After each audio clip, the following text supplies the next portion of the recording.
ఇక డీటెయిల్స్ లోకి వెళ్తే మాదిగలకు అన్యాయం చేసే పార్టీలకు తగిన బుద్ధి చెబుతామన్నారు మందకృష్ణ మాదిగ. శ్రీకాకుళం జిల్లాలో మాదిగల సంగ్రామ పాదయాత్రను ప్రారంభించిన మందకృష్ణ మాదిగ కీలక వ్యాఖ్యలు చేశారు. శ్రీకాకుళం జిల్లా నుంచి విజయవాడ వరకు 88 నియోజకవర్గాల గుండా పాదయాత్ర సాగనుంది. పార్లమెంట్ లో ఎస్సీ వర్గీకరణకు ముందుకు రాని పక్షంలో ఎందుకు పార్టీ తీర్మానాలు చేశారో బీజేపీ పెద్దలు సమాధానం చెప్పాలన్నారు. బీజేపీ పాలకులకు చిత్తశుద్ధి లేదని, మాదిగలను మరో ఉద్యమానికి సిద్ధం చేసేందుకు కేంద్రంపై ఒత్తిడి పెంచేందుకు మహాసంగ్రామ యాత్ర చేపట్టామన్నారు మందకృష్ణ మాదిగ.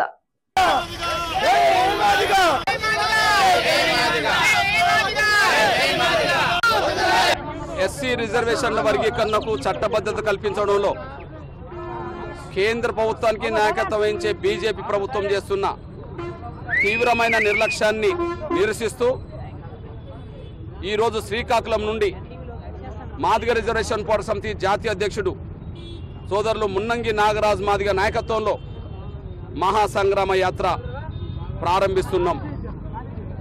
షెడ్యూల్ కులాల వర్గీకరణకు మొదటి నుంచి మద్దతిస్తున్న బీజేపీ పార్టీ 96లోనే ఉమ్మడి ఆంధ్రప్రదేశ్లో ఎస్సీ వర్గీకరణ సమర్థిస్తూ తీర్మానం చేసిన బీజేపీ పార్టీ 98 నుంచి 2018, 2019 వరకు ప్రతి అసెంబ్లీ, ప్రతి పార్లమెంట్ ఎన్నికల్లో ఎస్సీ వర్గీకరణ సమర్థిస్తూ మేనిఫెస్టో పెట్టిన బీజేపీ పార్టీ ఈ 27 ఏళ్ల ఉద్యమ ప్రస్థానంలో మేము ఎన్నో వందలాది బహిరంగ సభలు జరిపితే, ఎన్నో ఉద్యమ కార్యక్రమం ప్రకటిస్తే ఆ సభలకు వచ్చి ఉద్యమ కార్యక్రమంలో మద్దతిచ్చే బీజేపీ పార్టీ గత యూపీఏ ప్రభుత్వానికి వర్గీకరణ త్వరగా చేయండి అని చెప్పి లేఖల మీద లేఖలు రాసిన బీజేపీ పార్టీ వాళ్ళ కేంద్రంలో అధికారంలోకి వచ్చి 8 ఏళ్లు గడుస్తున్న ఈ సమయంలో కేంద్ర ప్రభుత్వానికి నాయకత్వం వచ్చే బీజేపీ నాయకత్వం వాళ్ళ అవసరమైన చట్టాలని తెచ్చుకున్నారు.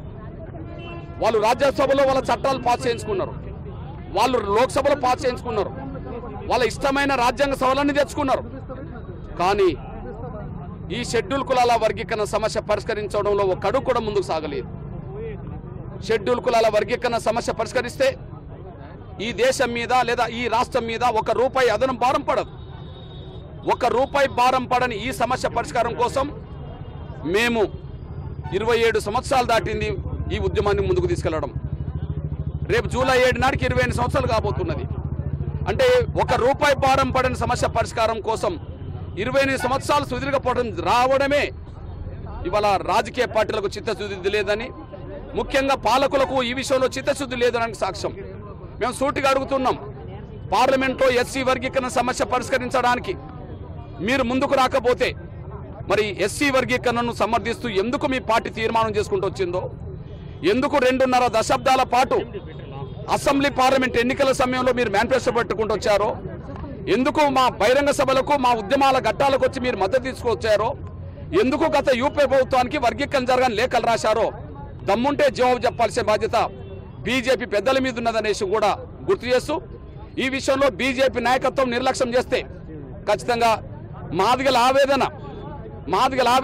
ఆవేదన స్థాయిలో ఉండదని, మేం పెట్టుకున్న నమ్మకాన్ని బమ్ము చేస్తే మాదిగల ఆవేదన బీజేపీ ప్రభుత్వం మీదనే ఆగ్రహ రూపం దాల్చక తప్పదనే విషయం కూడా స్పష్టం చేస్తూ, మాదిగలను మరో ఉద్యమానికి సిద్ధం చేయడం కోసమే, కేంద్ర ప్రభుత్వంతో తాడోపేడో తెలుసుకోవడం కోసమే ఈ మహాసంగ్రామ యాత్ర మొదలవుతుంది. ఈ శ్రీకాకుళం నుంచి మొదలైన సంగ్రామ యాత్ర ఇది విజయవాడ నగరం చేరుతుంది. రేపు అనంతపూర్లో మాదిగ రిజర్వేషన్ పోరాట సమితి రాష్ట్ర అధ్యక్షుడు, ఆంధ్రప్రదేశ్ అధ్యక్షుడు సురేష్ మాదిగ నాయకత్వంలో రేపు అనంతపూర్లో మొదలయ్యే యాత్ర అది విజయవాడ చేరుతుంది. ఏది ఏమైనా ఈ 2 యాత్రలు విజయవాడ నగరానికి చేరే లోపే సమస్య పరిష్కారం కాకపోతే తెలంగాణ రాష్ట్రంలో బీజేపీ పెద్దలు ఎలా తిరుగుతారో, ఆంధ్రప్రదేశ్ రాష్ట్రంలో బీజేపీ పెద్దలు ఎలా తిరుగుతారో చూసుకునే దమ్ము మాదిగ జాతికి ఉన్నదనే విషయం కూడా గుర్తు చేస్తూ, మా వర్గీకరణ సమస్య పరిష్కారం కాకపోతే బీజేపీ రాజకీయ మూల్యం ఖచ్చితంగా 2 తెలుగు రాష్ట్రాలు కాకుండా జాతీయ స్థాయిలో కూడా బీజేపీ తగిన మూల్యం రాజకీయంగా చెల్లించుకోక తప్పదనే విషయం కూడా మేము గుర్తు చేస్తున్నాం.